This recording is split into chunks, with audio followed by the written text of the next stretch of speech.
I was born under a mango tree, but the mango tree is since gone.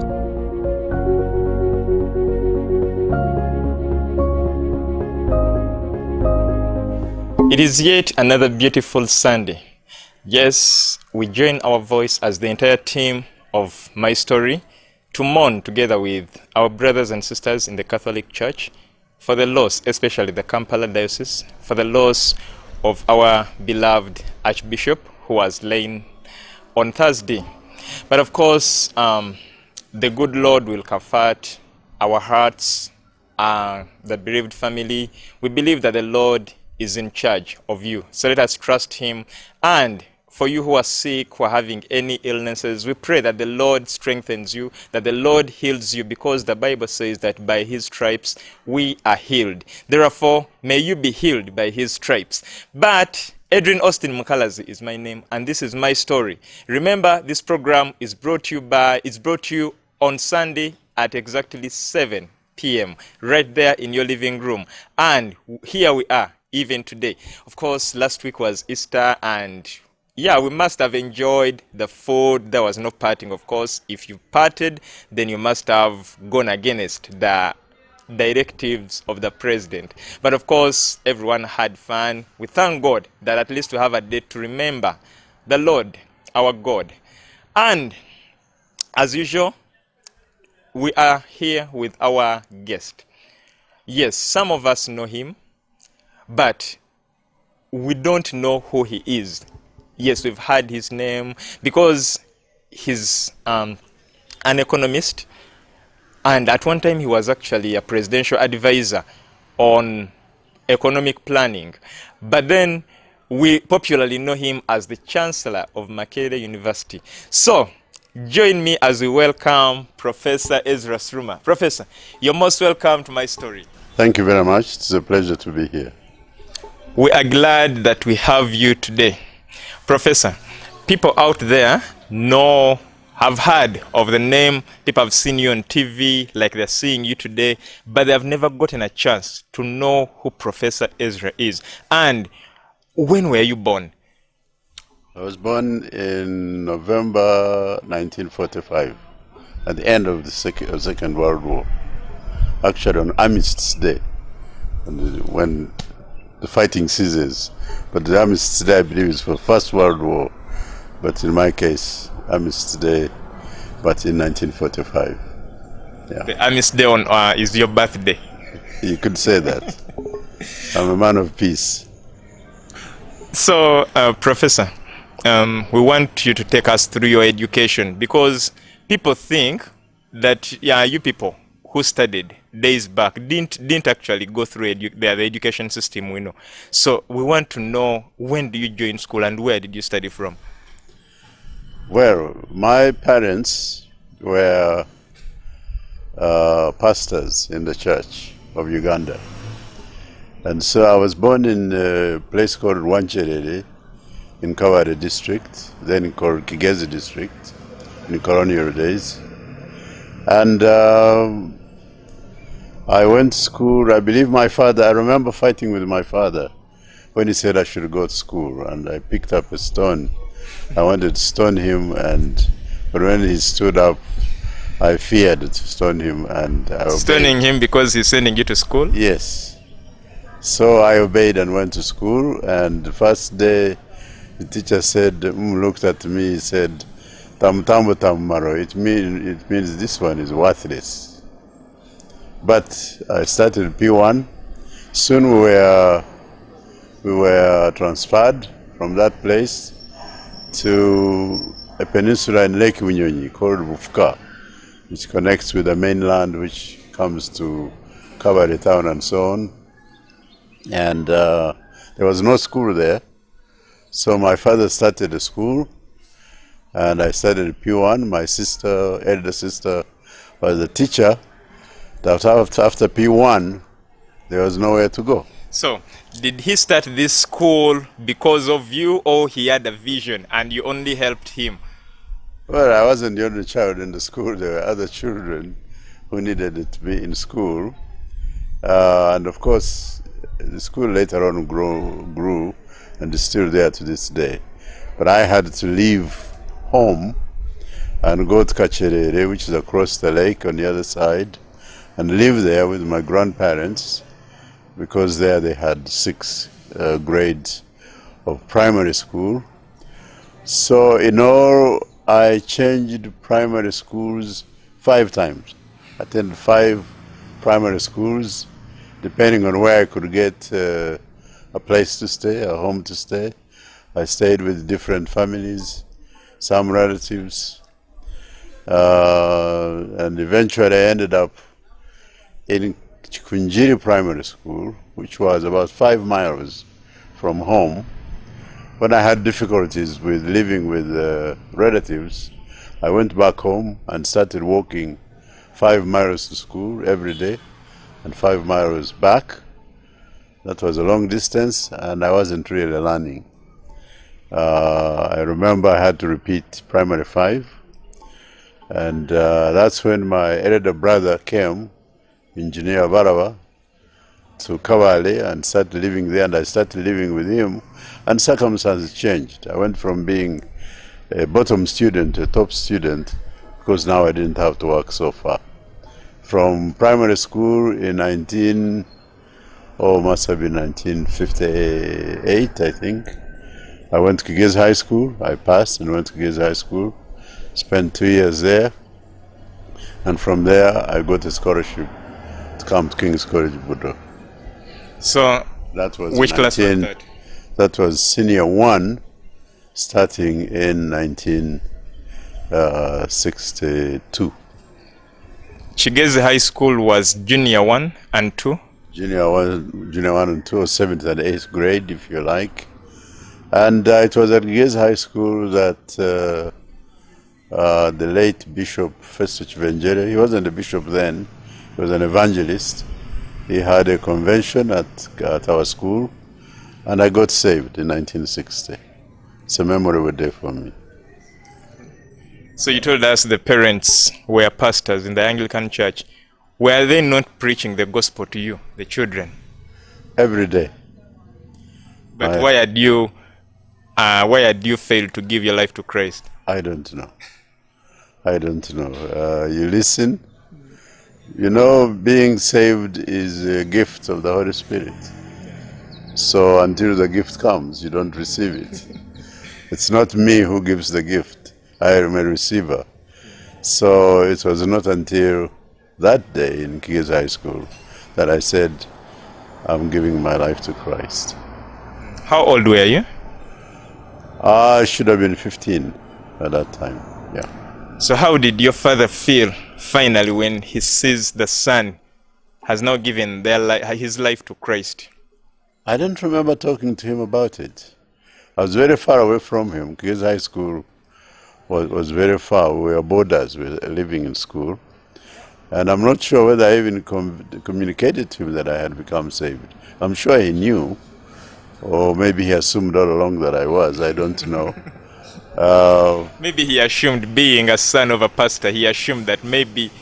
That was hardly true, though. I mean, many of children of pastors had a reputation for being rebellious, for being drunkards, for behaving badly. So that could not be assumed. Yeah.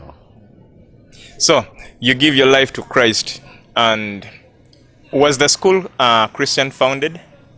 Definitely. Even the headmaster, when I went in, Lyth, was a reverend. He was Irish origin. He was a reverend, and we did pray every day and meet every day. We had to go to church every Sunday. Kigezi High School it's right at the church. Yeah, why I asked that is that you gave your life to Christ at an age which is a bit tempting, the age that disturbs very many young people. And how did you manage to live a Christian life at that age and all its associated challenges? It was my memory, recollection, is that it wasn't hard at all. I had a group of friends, about 4 of us. We were a study group. We competed in reading all the books in the library as far as possible. And so we had I don't remember having any difficulty at all in behaving. I found, all I remember is that I read books. Were you not influenced in any way by your friends to do things that are contrary to Christianity? Kigezi High School was very strict. I was living in a small dormitory called Bishops. We were about maybe 12 or 15 children. And frankly, I don't remember any misconduct that I can recall and say this was a severe misconduct. There could have been some children who might go to drink Muramba, or this is beer from local beer from Sogam, but I frankly don't recall any such misconduct, gross misconduct. We had a headmaster who was very deputy headmaster. He was very caning was a real issue. So if you were caught in a state of misconduct, you'd get caned heavily until you cried tears. So you want to say caning started a long way? The very idea of being caned by that man was enough to stop you from contemplating and misconduct. So how long were you in Kigezi High School? 2 years. 2 years, 1960 and 1961. And then the headmaster of King's College Budo came. He wanted 2 boys that should go to his school.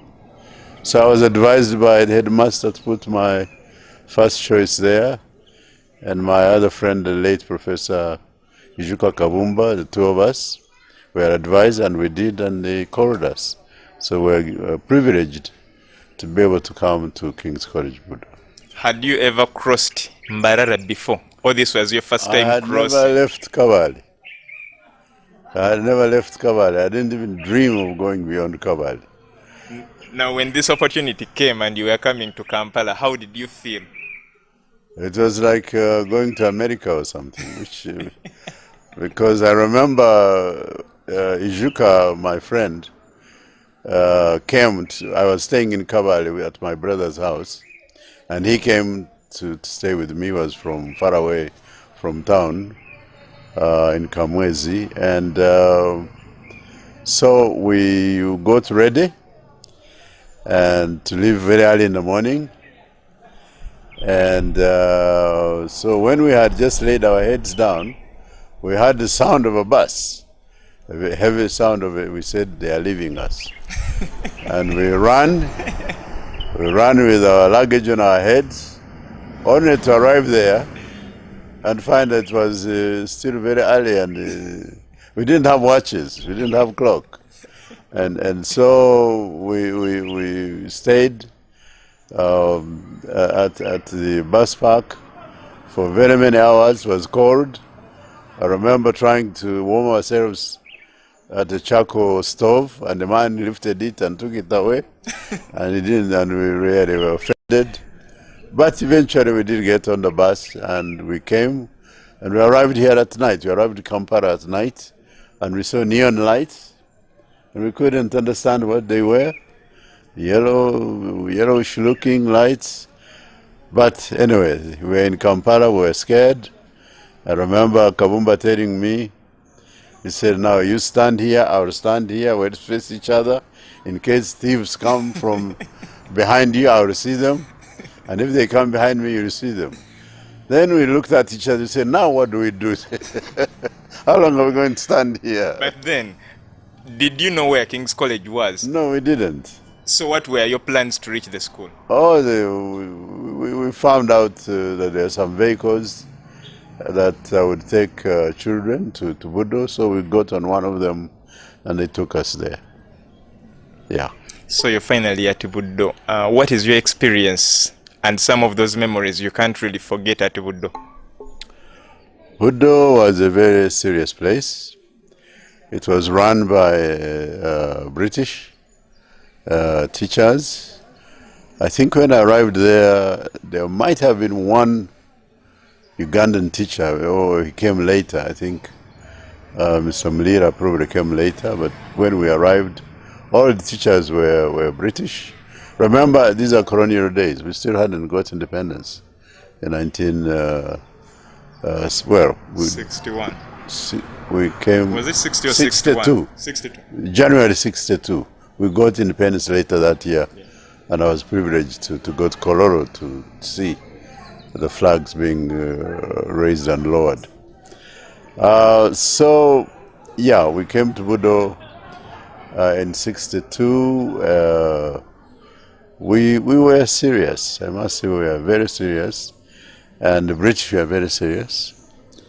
Learning was what we came to do, and that's what we did. There was no playing around at all. Some of us are not good at sports anyway. The only sports I picked up at Budo was tennis. And you can see our tennis court here. Yeah. I've played tennis all my life. Do you still play it? Yeah, still play it. So, yeah, Budo was studying, very serious studying, from S1 to S4. And after S4, I did very well. And could you get time to pray because you had given your life to Christ and you now had to live a Christ-like life, which where prayer is part of? There was no effort. Budo, there was scripture union, there was praying in the morning, praying before going to bed, together in every dormitory.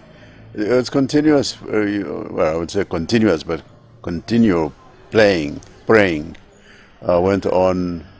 It was truly a Christian environment, and so it didn't take much effort, and I enjoyed it and liked it. I was at home because of that environment, strict.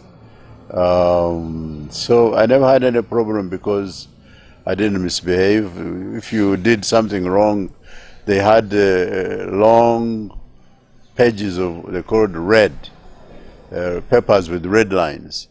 So you could get 50 reds or 100 reds, you'd have to write and fill it out. Filling it with what? With words. Which words? You'd copy somewhere. That was the punishment. If you had more than 100 reds in a week, then you had to go and do some manual labor, like carrying sand or cleaning a compound, something like this. But I think it happened to me only once. Otherwise... What had you done? I don't remember what I had done. Did you fill the reds, or you were told to do the casual work? I filled the reds, but I think I may have done...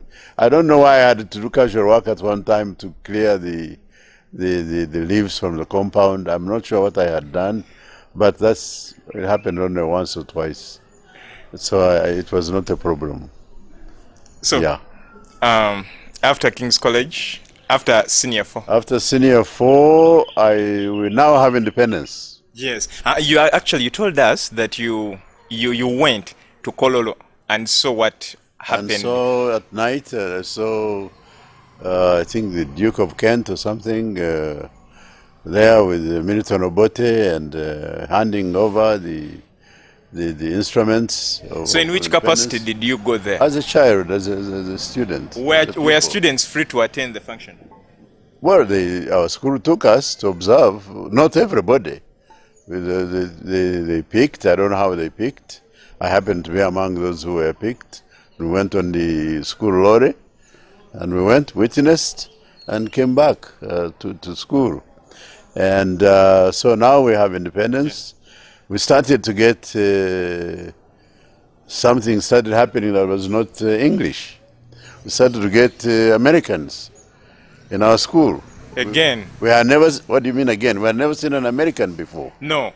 The British have gone. Then no, Americans. they didn't go. They didn't go. They stayed back even after independence. Of course they stayed. I thought after independence. No, not at all. They remained very much in charge. Ian Robinson was in charge of the school, and he remained. But now, The Americans a few Americans started coming in, and they were speaking in a funny way. We couldn't understand everything they said, and they're behaving in a different way. They were funny. We started getting acquainted with them, and in 1965, when I completed S4, I saw an advertisement in the Uganda Argus, what you call New Vision today. Oh, it was Uganda Argus. It was Uganda Argus, and they were advertising scholarships to go to America, and I decided to apply.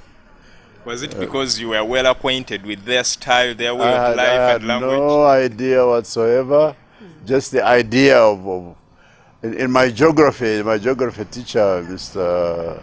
Was it Truran? He had mentioned America and shown some images of America sounding like another world, another planet. So when I saw the advertisement, I said, I want to go to America in my heart. And I applied. We had to do an exam. I did it.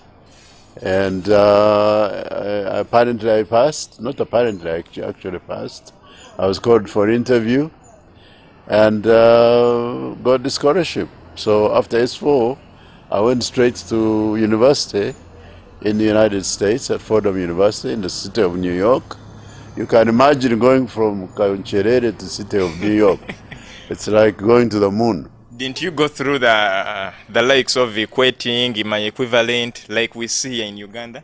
What do you mean? I don't understand. No, for example, after senior 4, you must have an equivalent certificate to go to university. For America, when you finish high school, which is senior 4, you go to university, but you go for 4 years instead of 3. So I had no problem at all. In fact, the problem I had was I was told that if I put my first choice at Budo, the headmaster would refuse me to leave to go to America. So I decided to put my first choice in another place where I was sure I would be able to live. Why would he stop you from leaving? Well, I think they still wanted us to go to UK rather than to another place. And officially, the excuse was that you had taken a place of someone else who could have come and used it, and now you're leaving it vacant. But actually, I think, because I remember even the place where I went, when I told the lady who was also British that I was going to America, she told me that I would regret it. Why? She was not happy at all about my leaving to go to America. I don't know, I may have regretted it, but I don't know. So I'm just telling you what happened. That's what she said. She said, you regret it. But I went, studied, did well. That was 1966. So I want you to help us compare the life in America and the life in Budo, because it seems a different way of life. In America, things seemed different. So what was your first experience? What challenges did you encounter in trying to cope up with the lifestyle, the new lifestyle in a different country? The first challenge I encountered was at the airport, at Boston Airport. I was told to step aside. Why? Then they said, and a few other, we went in a special plane. We had a special plane with a sign Flying Tigers. We went at the time when the airlines were on strike. So they hired a special aircraft for us. Were you very many students coming from Uganda? From all over Africa. You used one plane? You were 18 from Uganda, yes. We went by train to Nairobi, met other students from Southern Africa and Kenya, of course, and Tanzania. And then from there we went to West Africa. More children came on board, and then we flew off to the USA. So it must have been in excess of 100. And then I was told to go aside, to move aside. and about five or six other children. In my case, I had a disease. When I was at Budo, I had been treated for a disease called bilharzia, or bilharziasis. This is because we lived near the lake. There were snails, and these snails carry that I don't know if it's a germ, whatever, and enters through the skin and goes into the blood, and so I had to be treated for it. And they wanted to be sure that I wasn't still carrying it. Although I had been treated here twice, they still took me to a hospital in the quarantine.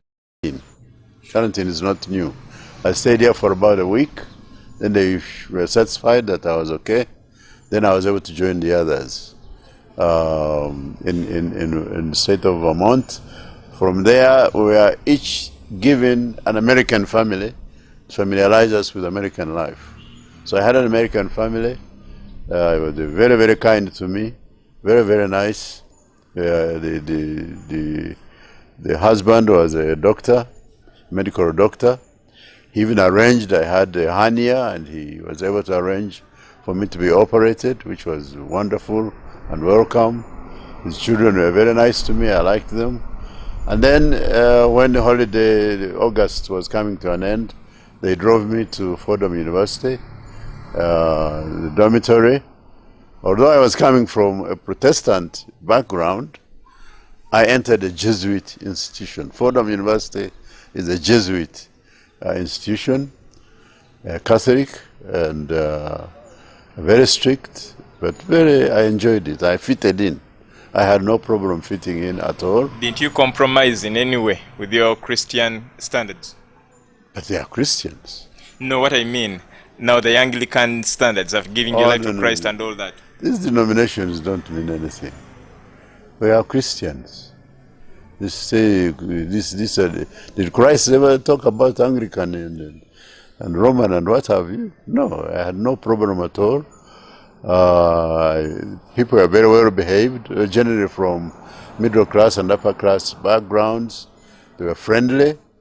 I had good friends.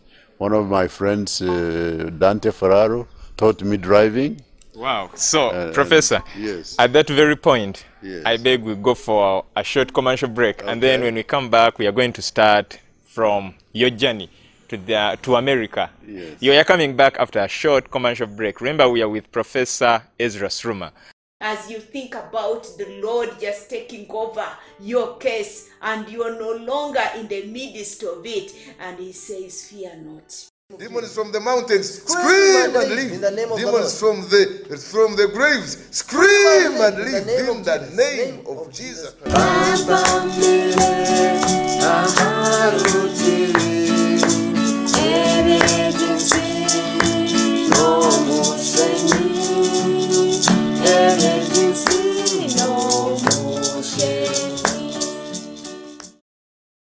Do you have a wedding, introduction, and any other party and you are worried on what to wear? Emihinjiro Center is your answer. We deal in all types of cultural garments, tops and their skirts, suits for both ladies and men, kaftan dresses, mothers and fathers union uniforms, men's shirts, ladies' shoes, and all jewelry that you need. We are located along Gloom Street, plot number 9, opposite California Plaza. You can contact us on 0772 440287 or 0777 912581. Emihinjiro Center, your final destination.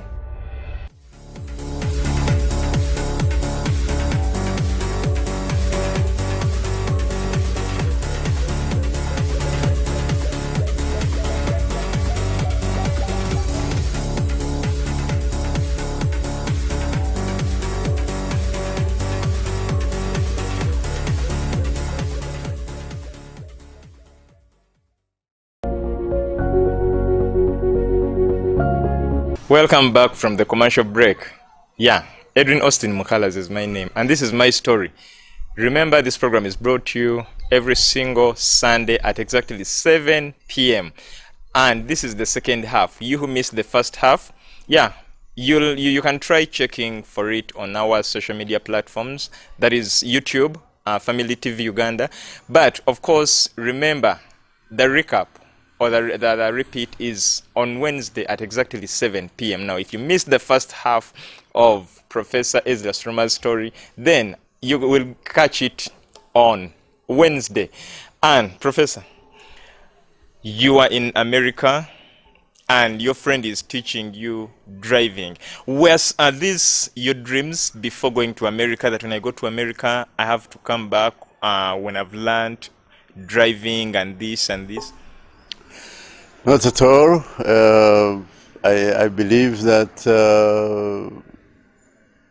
we don't know what tomorrow will bring, but we believe that God will bring what He thinks we should have or do.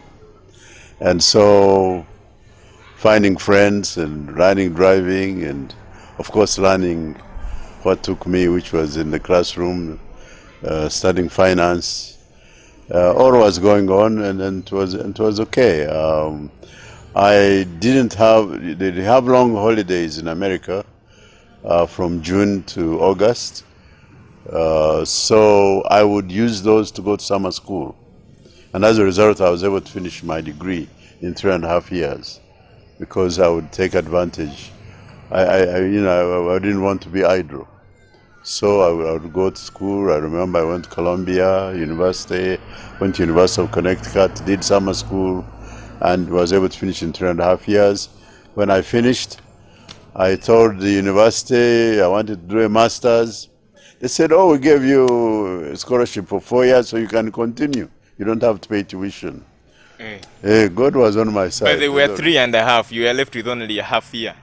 Yeah, but once they said you go on, I went on, and they allowed me to complete the master's without paying tuition. Wow. So, and from there, but when I went to during the summer, I had a friend whom we had come together from Budo. His name was Henry Sendaura. May he rest in peace. He has passed on. He was doing electrical engineering at the University of Connecticut. So I went to be with him during the summertime, while at the same time studying. And while I was there, the head of the department in economics liked me, said, when you are looking for a place to do PhD, include us in your applications, which I did. And they gave me another scholarship. So I was able to go for a PhD on scholarship. You must have been blessed. God has blessed me.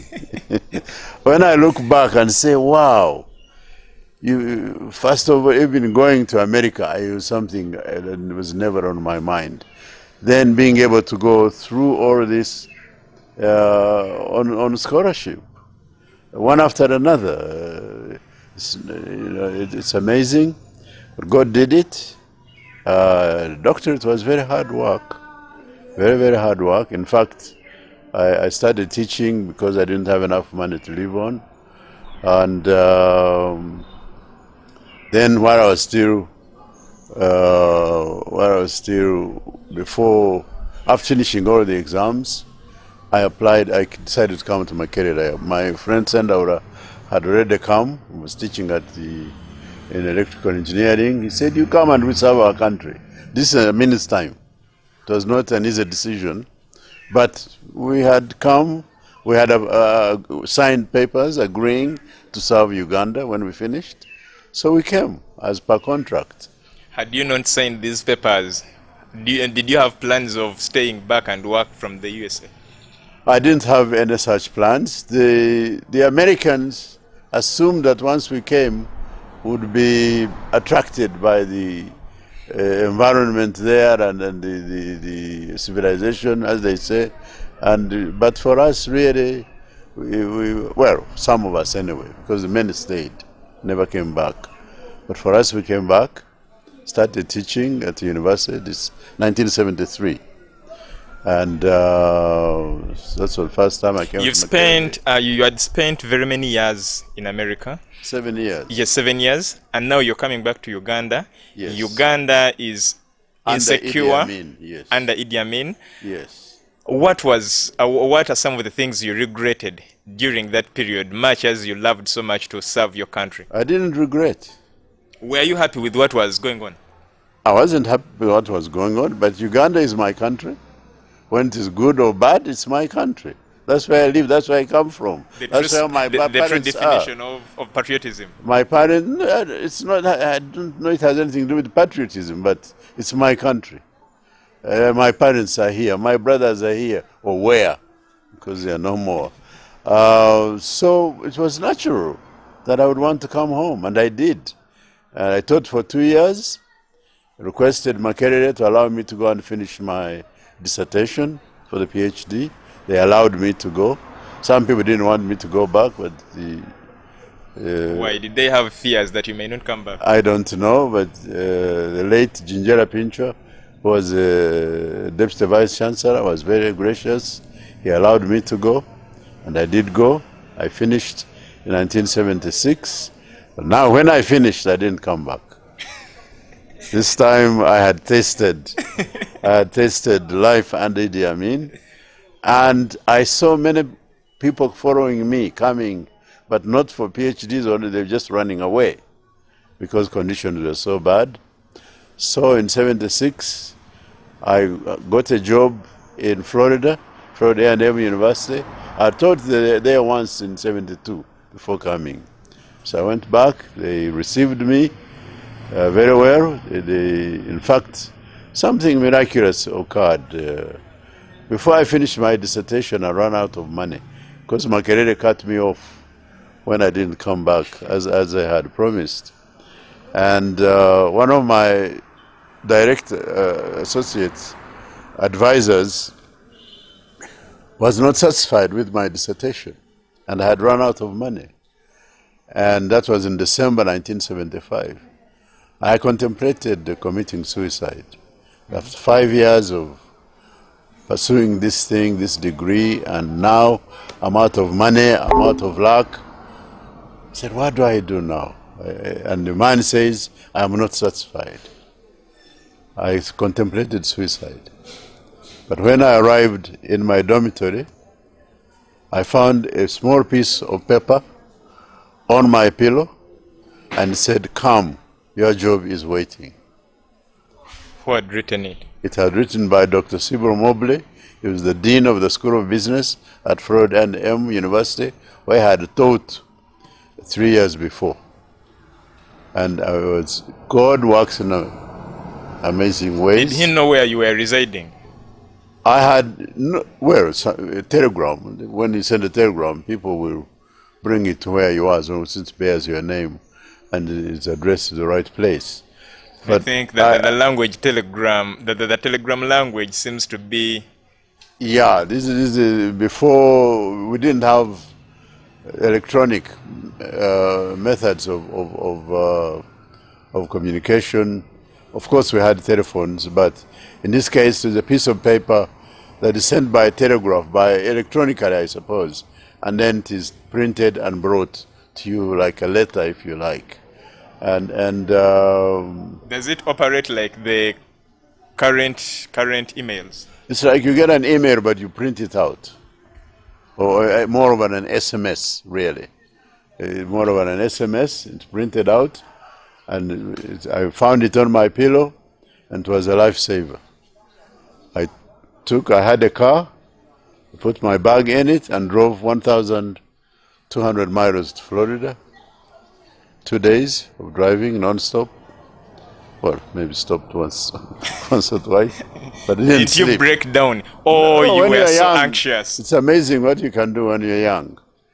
Driving 1,200, I've been possibly 1,400 miles. I was able to do it. I did it several times. And I reached there. I didn't have any money. The dean introduced me to some Africans. 2 or 3 of them were there. One of them from Senegal offered to put me up. I went, started staying with him, started teaching. After a few weeks, I got a salary, found my own place to stay, settled down. I was promoted from, well, first of all, I finished my PhD. In 2 months' time, 3 months' time, or 4 months, I had recovered and did the work which the professor wanted. And got my PhD in April 1976. I was 30 years old. And started teaching. I was promoted associate professor. And by 1979... I think you also help us understand. People out there are confused when you talk about a professor and an associate professor. What is the difference between the two? You have 3 stages, actually 4. Initially, when I went there, I was an instructor. Just had a master's.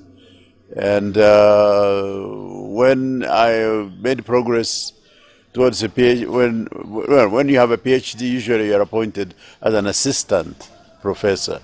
And then as you publish and gain experience and they see how good you are promoted to associate professor. And then eventually to full professor. Meaning it is not automatic that the moment you study a PhD, you're a professor? No, not at all, not the least. So who promotes you to that rank? The academic community, the dean, he has a committee of the university. They look at you and decide whether you should be, of course you have to be recommended by your head of department, and your fellow faculty members may be called in to give advice or recommendations. Then that's how it works. So you're promoted to an associate professor? Associate professor.